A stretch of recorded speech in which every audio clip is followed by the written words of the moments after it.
PSSI Erick Thohir akan melakukan evaluasi besar-besaran setelah laga melawan Arab Saudi. Waduh, ini kita agak ngeri nih ketika dengar evaluasi ya. Ini kan akhirnya menjadi sinyal apa nih? Ada apa nih Pak Erick? Karena Pak Erick sendiri bilang dia juga siap mundur. Bukan hanya evaluasi untuk proyek timnas ini, termasuk untuk nasib Coach Shin yang juga sebagian orang menebak ini akan evaluasi untuk Coach Shin juga. Bung Ron melihatnya seperti apa? Iya, pasti akan ada evaluasi. Apalagi kan dari beberapa pertandingan penampilannya tidak sesuai dengan harapan atau hasilnya tidak sesuai dengan harapannya. Wajar kalau kemudian sebagai dalam tanda kutip penanggung jawab dari timnas Indonesia pasti akan melakukan evaluasi. Dan evaluasi itu kan bukan hal yang tabu dalam sepak bola. Jadi ketika antara target, antara harapan kemudian dengan hasil tidak seimbang, maka yang perlu dilakukan adalah memang evaluasi. Justru aneh kalau kemudian ketua PSSI tidak melakukan akan ada evaluasi. Karena kan itu yang diharapkan oleh pendukung dari timnas Indonesia. Kenapa kok misalnya menghadapi China kita kalah? Waktu itu kan belum ada statement resmi akan ada evaluasi. Karena kenapa? Karena masih fokus hanya untuk Jepang soal pemilihan pemain gitu kan, atau starter lah apapun itu. Tapi kan starter adalah keputusan pelatih. Pasti pelatih punya penjelasan. Yang kedua, ketika menghadapi Jepang kan ekspektasi begitu tinggi karena main di Stadion Utama Gelora Bung Karno. Ketika infrastruktur disiapkan, ketika kemudian tiketing juga dipersiapkan secara sempurna, semuanya secara manajerial dikelola dengan bagus, maka tinggal bagaimana produknya. Ketika kemudian timnas hasilnya belum memuaskan dan kemudian kita kalah dengan skor yang cukup besar, saya pikir wajar kalau kemudian federasi mengatakan bahwa akan ada evaluasi besar-besaran. Evaluasi itu kan tidak melulu soal pergantian pelatih, pasti tidak melulu soal itu, tapi pasti mungkin menanyakan terkait dengan bagaimana kenapa mengambil, misalnya kenapa kok menurunkan strategi ini, kenapa kok memilih bertahan, kenapa kok peluang ada tidak bisa dimaksimalkan, kenapa pakai misalnya 3-5-2, 3-4-3 atau apapun formasi, pasti kan ditanyakan. Itu kan bagian dari evaluasi. Evaluasi itu mendengar penjelasan dari pelatih terkait dengan keputusan-keputusan yang diambil ketika berada di dalam lapangan. Nah, hasil evaluasi itu akan outputnya akan menjadi beragam. Pertama, outputnya adalah mungkin akan ada insight dari pihak ketiga terkait dengan mungkin harusnya bukan pakai formasi ini, mungkin harusnya pendekatannya bukan cara bertahan dan counter, tapi mungkin lebih berani dengan misalnya bermain lebih terbuka. Mungkin formasinya bukan dengan misalnya 3-5-2, 3-4-3, tapi mungkin bisa jadi dengan 4-3-3. Kan itu bagian dari insight ketika ada evaluasi yang dilakukan. Atau misalnya harusnya bukan kemudian menggunakan dengan cara bertahan, tapi mungkin lebih dengan keseimbangan, atau kemudian dengan lebih berani terbuka ketika menghadapi Bahrain atau kemudian China. Itu kan bagian dari insight.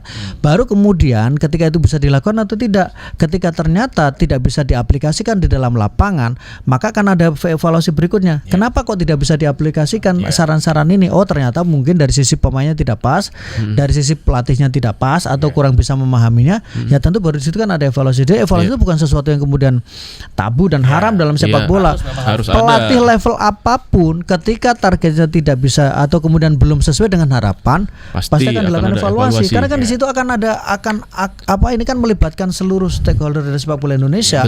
Dan timnas adalah menjadi mercusuar untuk sepak bola Indonesia. Jadi menurut saya wajar kalau akan ada evaluasi. Tidak selalu evaluasi harus bicara soal pelatih diganti atau tidak diganti, tapi melihat dulu secara kinerja antara harapan kemudian yang dipersiapkan dan kemudian dengan hasilnya. Baru di situ nanti akan ada potensinya kira-kira bakal diganti nggak? Saya pikir belum ada statement bahwa STY akan diganti juga, tapi bahwa mungkin akan dilihat lagi dari sisi apakah memang sepertinya periode ini sudah cukup nih waktunya nih. Oh, ternyata kita masih harus memberikan jangka tambahan waktu lagi nih untuk coach STY untuk menangani tim ini nih. Kan pasti di situ kan soalnya netizen kan rame tuh. Ma'ruf ya kan bilang kalau misalnya kayaknya lebih cocok kalau pelatih Belanda nih yang melatih karena mayoritas pemain naturalisasi dari Belanda gitu. Ya pasti kan dari sisi ketika komunikasi, dari sisi taktik, terus kemudian culture juga mungkin gitu kan.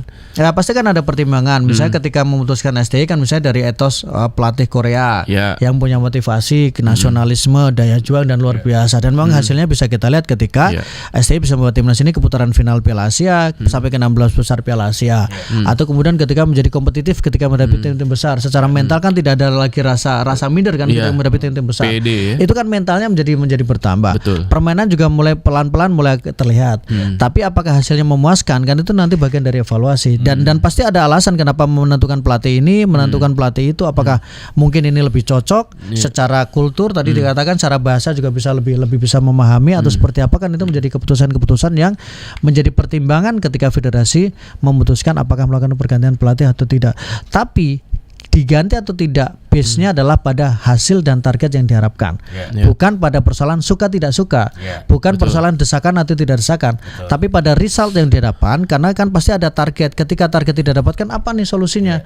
Apakah evaluasi hanya kemudian terkait dengan taktik, atau evaluasi pada tingkat ekstrem yang kemudian perlu misalnya pencegahan dan sebagainya? Aman kan? Benar.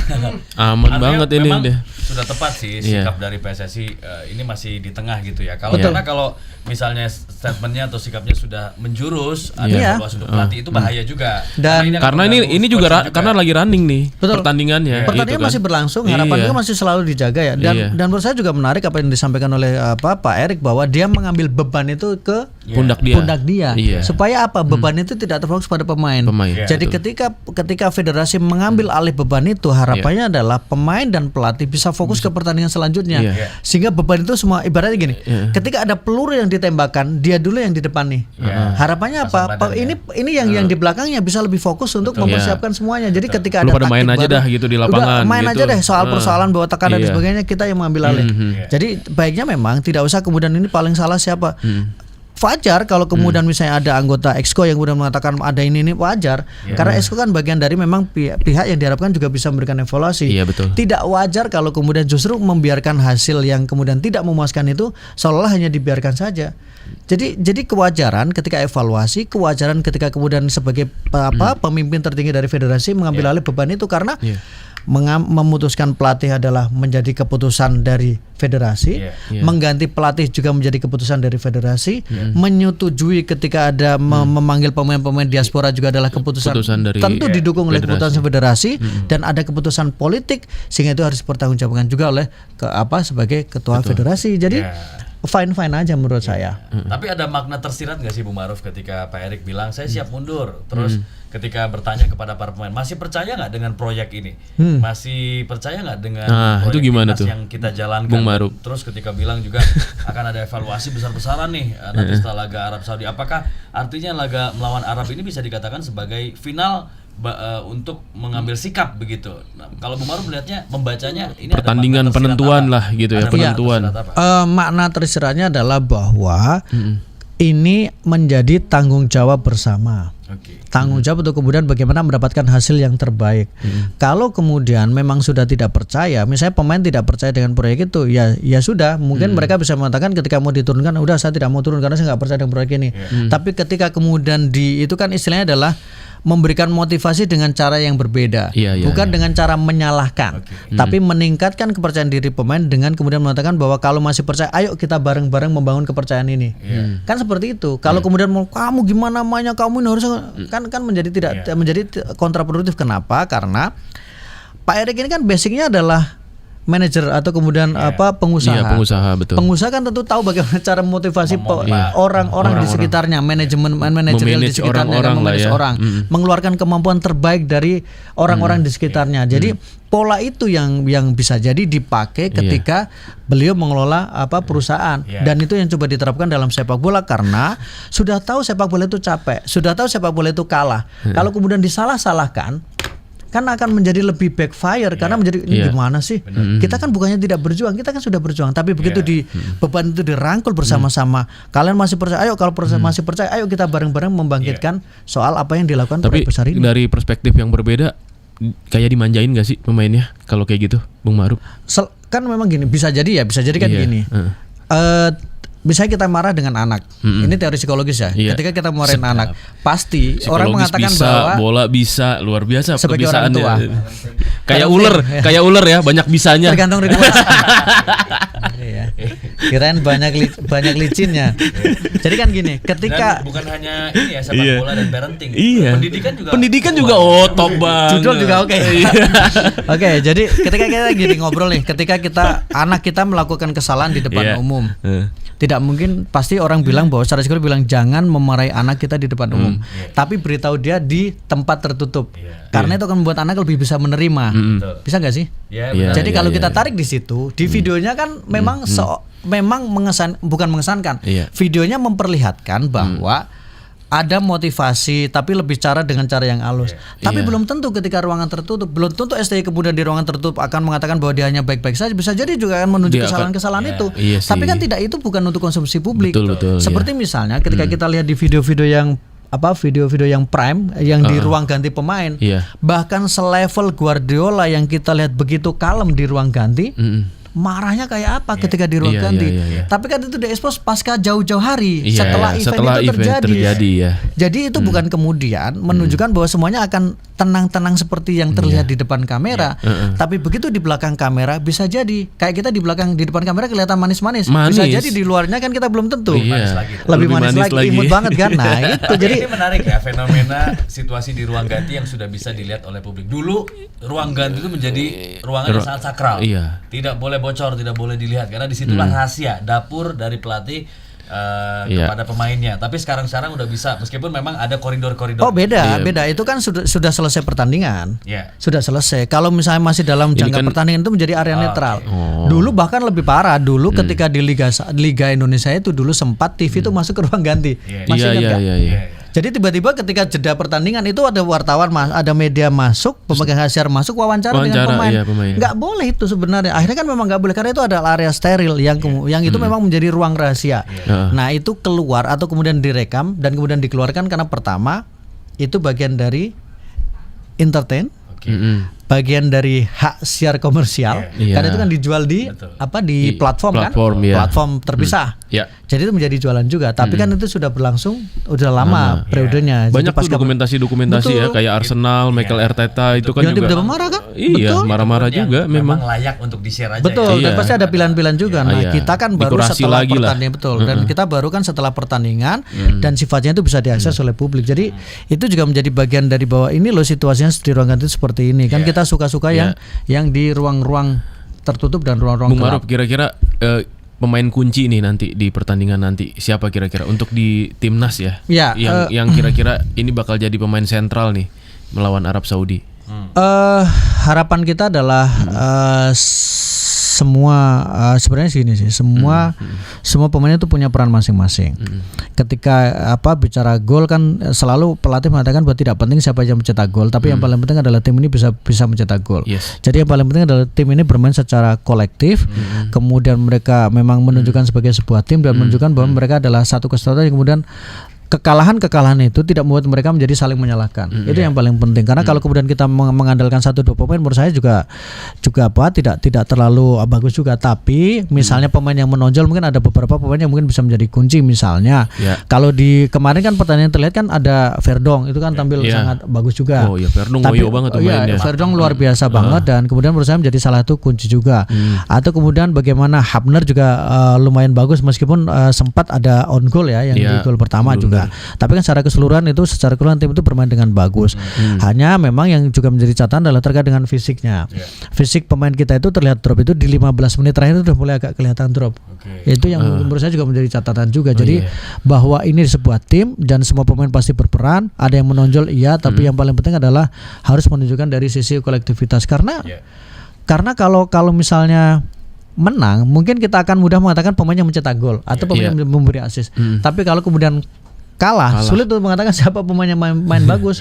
Paling misalnya jumlah harusnya kita kebobolan 4 gol tapi ternyata hanya harusnya kita kebobolan 6 gol tapi kita kebobolan 4 gol, ya berarti kita bilang bahwa mungkin kipernya bagus. Mungkin pas Martin Pes bagus. Dan pasti Pes dalam setiap pertandingan dia adalah pemain yang berperan sangat besar. Dia melakukan banyak penyelamatan menghadapi China, Arab Saudi, Jepang pun kemarin dia melakukan 2 penyelamatan meskipun ada blunder juga. Nah, pas clearance-nya tidak sempurna juga kan, itu berbuah gol juga. Ini saya sampai membayangkan gini. Sambil saya tarik gini, seandainya itu yang melakukan adalah pemain yang mungkin main di kompetisi domestik akan lain ceritanya. Jadi artinya gini, jadi harapan saya terutama adalah setiap pemain yang melakukan kesalahan, baik itu mereka bermain dari kompetisi domestik atau kemudian pemain diaspora, maka treatment kita harus sama. Perlakuannya sama. Jangan kemudian seolah-olah bahwa ketika yang melakukan adalah pemain yang main di kompetisi domestik seolah-olah menjadi sebuah dosa besar. Tapi kemudian pemain kalau itu pemain level internasional atau kemudian pemain yang diaspora seolah-olah bahwa ya biasa saja. Menurut saya enggak. Jadi semua treatmentnya harus sama bahwa dalam kondisi sulit pemain harus diberikan dukungan. Dalam kondisi yang tidak nyaman maka pemain harus diberikan kenyamanan dengan bentuk selalu mendukung ketika pemain ini atau ketika tim ini bermain. Jadi tetap harus diberikan support karena semua pemain dalam kondisi tertentu mereka pasti pernah melakukan kesalahan. Mereka kiper pernah melakukan blunder, back pernah melakukan blunder, striker pernah membuang peluang, pasti ada situasi itu. Tapi bagaimana kemudian secara sebagai pendukung kita juga kemudian tetap memberikan dukungan yang positif.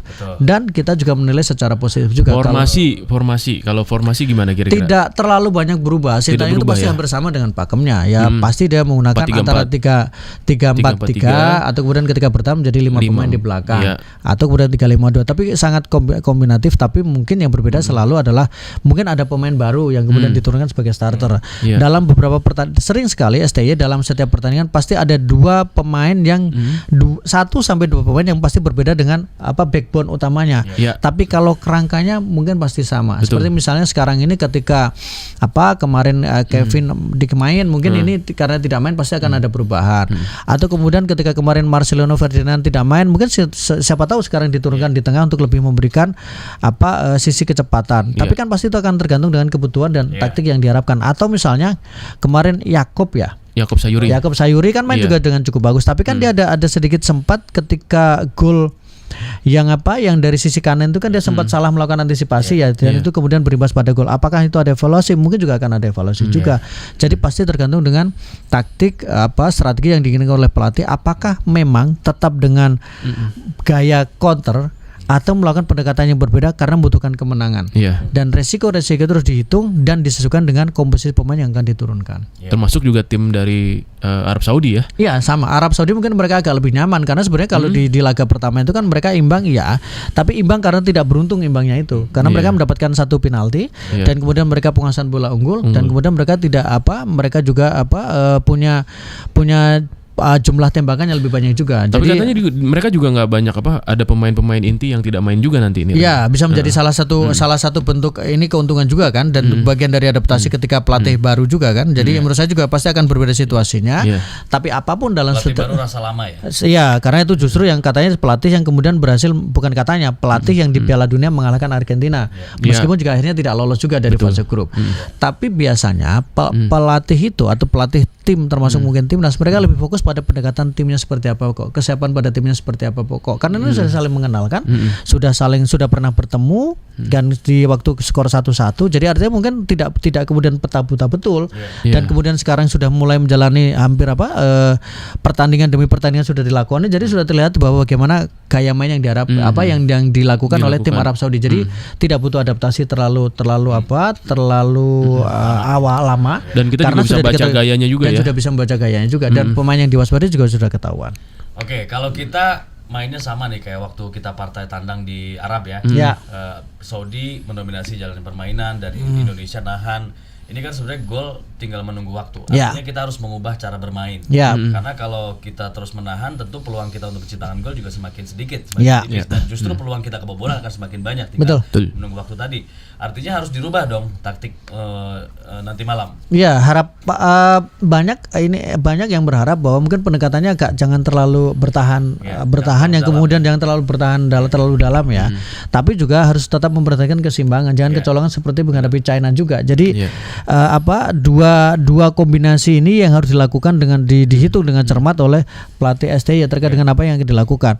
Saya sih tetap main dengan normal saja. Kita main normal saja, tidak kemudian merasa inferior. Nyerang dan memang harus ada itu satu. Yang kedua adalah ketika bertahan juga memang harus benar-benar bertahan dengan rapi ya. Dan itu harus mewaspadai karena pemain-pemain dari Arab ini secara fleksibilitas mereka, skill individu beberapa pemain mereka dan kemudian body paint mereka, pergerakan mereka juga sangat lincah ya. Jadi saya pikir itu akan menjadi tantangan tersendiri. Dan jangan lupa juga soal bagaimana menjaga emosi karena kini pemain Arab itu kan kadang cenderung mereka sering provokatif ya. Sering melakukan gimmick, sering menarik perhatian dari wasit dan saya pikir itu juga sudah mulai menjadi pembelajaran ketika setelah laga pertama juga sempat juga kan beberapa kejadian di mana sempat ada clash dengan pemain Arab. Jadi saya pikir itu juga menjadi poin penting untuk pertandingan nanti. Main normal dan kemudian ketika ada peluang Ya itu jangan membuang-buang peluang lah kuncinya. Ketika ada peluang ya manfaatkan peluang sebaik mungkin, betul, semaksimal mungkin. Nah kalau lihat dari laga melawan Cina kita ball position unggul, tapi kebanyakan bola sering di-capping, ditarik ke belakang lagi. Betul, karena kan buntu. Nyampe ke gawang. Iya, betul, karena memang itulah kalau bahasanya harusnya passingnya adalah passing progresif ya, passing ke depan ya. Dan itu masuk baru mulai berani kan. Tapi habis itu kan juga mulai Cina juga memang menunggu. Jadi memang apa yang dilakukan Cina kan kalau orang mengatakan mungkin kayak trapping ya, jebakan tikus, membiarkan mangsa masuk ke areanya, baru kemudian melakukan counternya kan. Dan itu efektif dilakukan dengan baik oleh Jepang, oleh China. Di luar ada sempat kesalahan juga di gol pertama. Nah ini yang menurut saya memang menjadi salah satu cara yang mungkin bagaimana beradaptasi Sintayong untuk tetap mendapatkan poin atau bahkan mendapatkan kemenangan, dan tetap harus ada caranya dilakukan dengan secara sesempurna mungkin. Oke, kita bacain prediksi dulu ya. Boleh. Bung Kumkum, udah ada yang masuk lagi? Sambil nunggu ya, ini ada tadi yang belum. Ini kita juga mesti tahu nih prediksinya Bung Ma'ruf gimana nih skor nih. Nanti Pamungkas tuh ya, nanti belakangan. Ngeri, Bambang Pamungkas kita turunkan. Pengganti striker. Pamungkas yang penyanyi. Oh iya. Iya. Ketulang. Iya. To the bone. Iya. Ada Bung Travan nih, skornya 2-1 untuk timnas Indonesia. Amin. Terus ada juga dari Pak Ridwan tadi 2-0 tebakannya. Oke. Ada Bung Iwan di Jakarta 2-1 untuk Indonesia, insya Allah menang. Oke. Amin. Mudah-mudahan ya. Kalau Pak Agus Mulyadi prediksinya imbang 1-1. Oke. Kemudian ada juga dari Bang Opa Kumis ya. Oh ini Opi Kumis ya. Iya benar. Timnas saya yakin bisa menang asal bermain ngotot, tidak membuat kesalahan fatal, dan tidak ada beban, main lepas saja. Doa seluruh bangsa Indonesia, timnas menang 2-1. Oke. Amin. 2-1. Dari Bung Henry Chan, 9 poin masih mungkin diraih. 2 kali menang dan 3 kali seri. Kita kalah lawan China karena kita main menyerang di kandang lawan. Oke. Dari Bung Toha Saputra, mau tanya harga tiketnya berapa? Berapa sih Bung Ma'ruf? Sekitar 2,5 ya? Paling murah ya. Paling murah? Ya. 2,5. Ya. Oke. Tapi udah habis pun itu ya. Tiketnya beda ya antara yang dijual lawan Arab sama lawan Jepang kemarin. Iya, beda. Iya.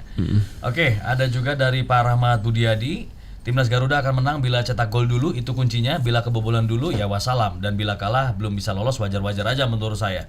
Ingat Indonesia peringkat FIFA terendah kedua di atas Kuwait di antara 18 negara peserta kualifikasi, dan baru kali ini masuk ronde ketiga. Cukup menang 1 gol aja menyala Garuda. Adanya Ivar Jenner jaminan kualitas di lini tengah, dan irisan dari sayap Eliano saya harap menjadi bukti kualitasnya. Oke. Nah, Ivar Jenner udah bisa main lagi ya? Udah. Ya. Nah, setelah akumulasi ya. Seperti apa, Bung Ma'ruf? Ya, tadi yang dikatakan akan memberikan energi terutama untuk di karena kuncinya tengah. Kan sebenarnya di tengah ya. Di tengah menjadi kunci penting menjaga keseimbangan. Betul, distribusi bola juga dari situ. Semua kan di tengah. Iya, karena kan kalau pemain tengah kita rata-rata kan lebih kayak Tom Hay itu kan lebih ke pemain kreatif ya. Bukan kemudian gelandang yang dipaksa untuk bisa melakukan bertahan dengan baik, tapi lebih pada bagaimana dia bisa mengatur ritme. Jadi harus ada pemain yang kemudian bisa melindungi Tom Hay dari pressure yang dilakukan oleh pemain lawan. Jadi menurut saya itu menjadi sangat penting ketika Ivar Jenner bisa kembali. Dan memang tengah kan menjadi sangat urgent dari sisi bagaimana kemudian permainan kita bisa lebih berkembang. Dan kita juga berharap bahwa depan juga lebih efektif lagi itu menjadi poin utama ya. Harus lebih tajam ya. Meskipun memang beban mencetak gol tidak harus selalu pemain depan, tapi bagaimana pemain depan ketika mendapatkan situasi yang positif, hasilnya juga positif, karena itu sangat penting untuk menjaga mood dari pemain. Karena tadi sempat disampaikan kan, kalau bisa mencetak gol awal mungkin akan lebih nyaman buat kita. Karena lawan pasti akan membuat mereka juga akan melakukan lebih rush, lebih terburu-buru untuk mereka juga buru-buru menyamakan kedudukan. Betul. Tapi selama mereka merasa bahwa pertahanan mereka aman, ya tentu mereka akan nyaman juga ketika menyerang juga. Nah, sementara kalau kita tertinggal, maka psikologis itu akan menjadi lebih berat. Kenapa? Karena pertama kita harus menyamakan, kedua kita harus atau bahkan kita bisa membalik keadaan, ketiga khawatir adalah atmosfer di stadion. Iya, kita main di kandang sendiri nih. Betul. Iya, jadi khawatirnya stadion menjadi penonton menjadi bobolan lagi deh. Gitu. Jadi itu sangat penting menjaga mood itu, karena pasti akan berpengaruh ke situasi di dalam lapangan gitu. Oke. Nah, ini waktunya prediksi nih, Bung Ma'ruf, seperti apa prediksinya? Ya, tentu harapan kita bisa mendapatkan kemenangan dan sebenarnya kalau stadion prediksi apa ya kita? Tapi mengabaikan pertanyaan paling berat kayaknya. Paling berat, tapi mengabaikan bahwa Arab tidak dia mau jujur atau mau nih, gitu ya. Atau mau normatif aja nih kayak netizen nih. Iya kan? Jadi kalau saya sih Jalannya pertandingan aja.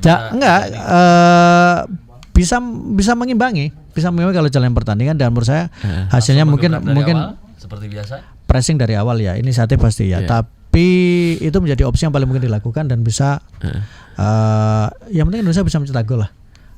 Harapan kita Indonesia menang. Harapan kita Indonesia menang. Bisa menang nggak? Bisa menang. Sedap. Gitu dong, semangat dong. Harapannya menang. Harus dan menang bisa menang ya. Indonesia. Harus menang ya. Oke, itu tadi analisa dari Bung Maruf yang nanti malam juga akan siaran ya. Ya, luar biasa. Langsung dari GBK, benar. Jangan lupa saksikan. Lupa saksikan. Jam berapa Mas Maruf? Ini akan disaksikan oleh seluruh masyarakat Indonesia. Betul, amin. Dan ini demam bola ini pasti berasa ketika timnas main. Dan timnas itu pemersatu bangsa. Amin. Betul. Orang lagi ribut pilkada, beda pilihan, beda arah kecenderungan politik, itu bisa bersatu gara-gara pertandingan timnas. Iya. Semuanya pasti dukung timnas. Betul. Dan kita berharap hasil yang terbaik untuk Indonesia dan tetap ada peluang untuk kita melaju ke Piala Dunia. Terbang tinggi Garuda. Bung Maruf, terima kasih. Sama-sama. Terima kasih Bung Maruf. Sukses untuk nanti malam ya. Sama-sama. Kita sama-sama lancar untuk acaranya juga. Kita dukung timnas Indonesia bisa meraih kemenangan di laga nanti malam menghadapi Arab Saudi. Amin. Di ke-6 dalam kualifikasi Piala Dunia 2026 zona Asia di ronde ketiga. Indonesia menang. Garuda di dadaku. Sampai jumpa lagi di Morning Zone besok di edisi Rabu. Oke, bye-bye. Oke.